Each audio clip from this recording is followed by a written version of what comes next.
చెట్లు విరిగిపోయినాయి. షెడ్లు అన్నీ బ్రేక్లు అయిపోయినాయి సార్. షెడ్లు మొత్తం బ్రేక్లు అయిపోయి ఇబ్బందిగా ఉంది అందరికీ. షెడ్లు కూడా బ్రేక్ అయిపోయినాయి. చెట్లు ఆ కోడల నుంచి చెట్లు అవన్నీ అదే వాటి నుంచి చెట్లు విరిగిపోయినాయి. నిజంగా అయ్యండి మీరు అంతేకాని ఇక రిప్రజెంటేషన్ కోసం ఇలాగే చదువుతున్నాను. కూడా తెలుసు ఎన్నోసార్లు తీసుకెళ్ళాము ఏకంగా మేమైతే నాకు ఊహించుకుంటాను కానీ మరి ఇట్లాగా ఏలూరులో ఇక్కడ ఇంకోటి సార్, ఇక్కడ ఇంకోటి ఏంటంటే బ్లైండ్ స్టూడెంట్స్ ఎక్కువ.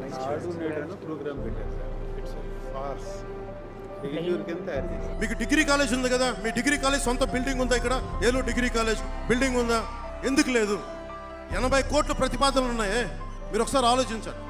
10 చూస్తానికి పెద్ద ఏలూరు అనేది పెద్ద పట్టణం. అది డిగ్రీ కాలేజ్కి చెట్ల కింద చెప్తాను. నేను ముందు నమ్మలేదు, మరీ కూర్చోబెట్టి నాకు కావాలని చెప్తున్నారేమన్నా. లేదన్నా మీరు చూడండి వచ్చంటే నేను వెళ్ళి మనిషిని పంపించి నేను చూస్తే పాపం నిజంగా లిటరల్గా చెట్ల కింద కూర్చొని చెప్తున్నారు పాఠాలు. వాళ్ళల్లో పాపం చూపు సరిగ్గా వెళ్ళిన విద్యార్థులు చాలామంది, టీచర్స్ వాళ్ళ కోసం ఎంత గొప్ప టీచర్లు అంటే అక్కడ వాళ్ళ కోసం బ్రెయిలీ నేర్చుకొని మరి పాఠాలు చెప్తా ఉన్నారండి.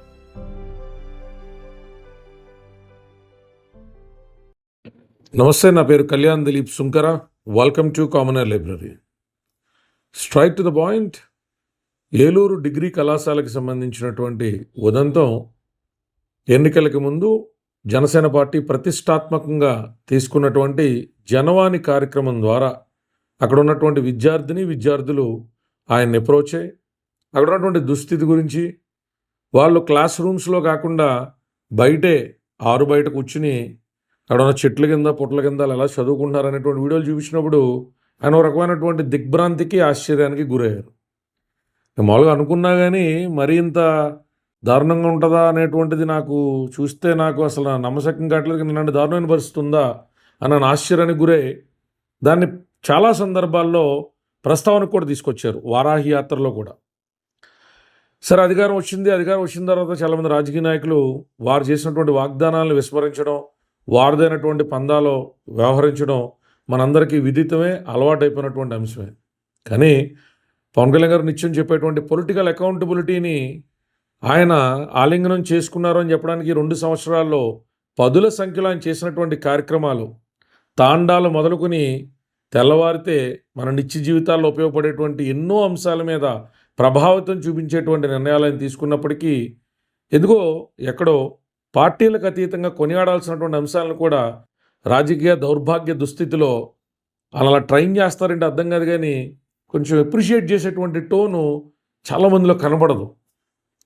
సరే, విషయానికి వస్తే ఎందుకు ఉపోద్ఘాతం చెప్పానంటే, ఈ డ్యూయల్ ఇంజన్ సర్కార్లో జనసేన పార్టీ, తెలుగుదేశం పార్టీ రాష్ట్రంలో, జనసేన పార్టీ, తెలుగుదేశం పార్టీ అలాగే బీజేపీ పార్టీ రాష్ట్రం కేంద్రంలో కూడా కలిసి నిర్మించబడ్డటువంటి ఈ కూటమి ప్రభుత్వం ఏదైతే ఉందో అందులో కొన్ని విషయాల్ని అందరం కూడా ఖచ్చితంగా ప్రస్తావించుకుని ఆనందపడాల్సినటువంటి సందర్భాల్లో ఈరోజు ఒక మైలురాయి. జూలై 27 అనుకుంటా GO number 156 subject to correction. Let me verify it once again. అవును, GO number 156 was issued by the Higher Education Department of the Government of Andhra Pradesh on July 27, 2026. The funds are allocated under specific head of account for 2026-27. The total amount allocated was 12.60 crores to construct a new building for Government Degree College, Eluru. దీనికి సంబంధించినటువంటి మంత్రివర్యులు శ్రీ నారా లోకేష్ గారు, human resource డెవలప్మెంట్కి సంబంధించి HRD minister Nara Lokesh గారు. అయితే విషయంలోకి వెళ్తే నారా లోకేష్ గారు పవన్ కళ్యాణ్ గారు అడగగానే చేయాల్సినటువంటి అవసరం కంటే కూడా ఆయన తీసుకున్నటువంటి అంశాన్ని ఖచ్చితంగా లోకేష్ గారిని కూడా ఇందులో కొనియాడాల్సినటువంటి అవసరం ఉంది. పవన్ కళ్యాణ్ గారు పొలిటికల్ అకౌంటబిలిటీ కోసం, పవన్ కళ్యాణ్ గారు అనుకున్నటువంటి విధానాల కోసం ఆయన ముందరకెళ్ళేటువంటి ప్రతి అంశంలో కూడా తెలుగుదేశం పార్టీ కూడా తమదైనటువంటి సహకారాన్ని అందించేటువంటి విషయాలు ఎన్ని అందిస్తున్నారు, ఎన్ని అందించట్లేదు అనేటువంటి విషయం వారు ప్రస్తావిస్తే తప్ప సామాన్యులుగా మనకు అర్థం అవ్వదు. కానీ ఇలాంటి బాహాటంగా బయటకు వచ్చినప్పుడు ఆ అందుతున్నటువంటి సహకారాన్ని అయితే చక్కగా పెద్ద మనసుతో కొనియాడాల్సినటువంటి అవసరం ఉంటుంది. లోకేష్ గారికి కృతజ్ఞతలు, అలాగే పవన్ కళ్యాణ్ గారికి కూడా ధన్యవాదాలు. మీరు నిలబెట్టుకున్నటువంటి మాట ఒక్క డిగ్రీ కాలేజ్ వరకు ఆగదండి. ఇచ్చినటువంటిది ఆ 12.60 లక్షల రూపాయలు, 12,60 లక్షల దగ్గర ఆగదండి.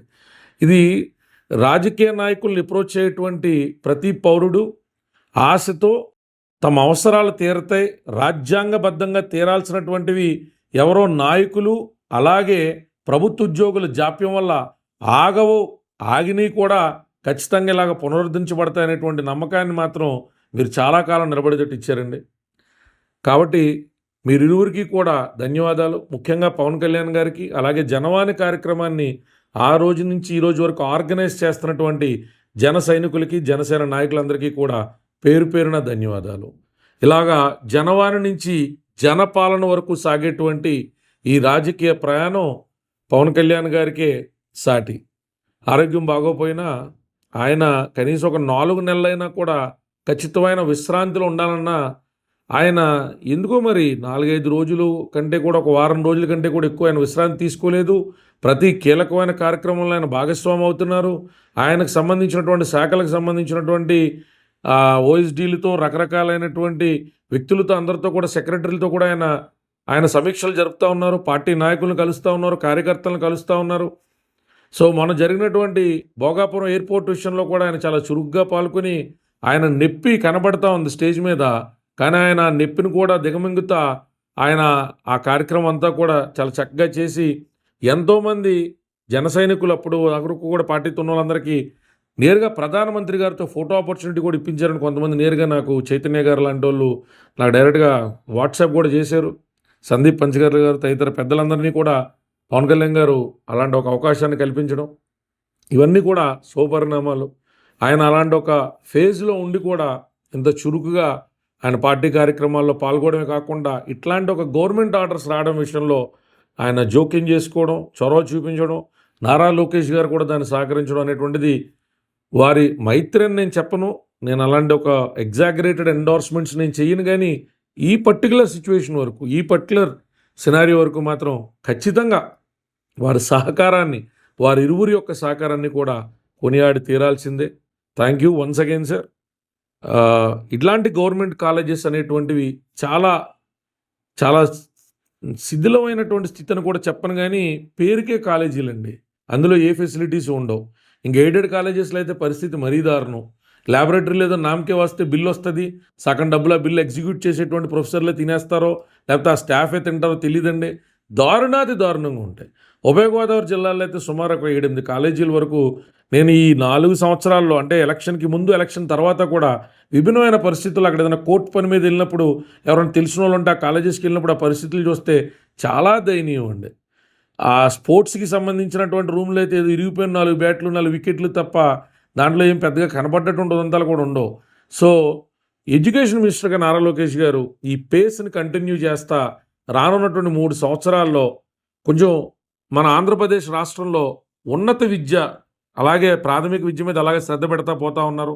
మంగళగిరిలో కూడా అంతర్జాతీయ స్థాయి స్కూలు, దానికి సంబంధించినటువంటి దాంట్లో గవర్నమెంట్ స్కూల్లో సీటు కోసం అక్కడ ప్రజలు ఎలాగా నారా లోకేష్ గారిని కూడా ఇబ్బంది పడుతున్నారని ఆయనే స్వయంగా చెప్పారు. చాలా ఆహ్వానించదగ్గ విషయం, ఆనందించదగ్గ విషయం.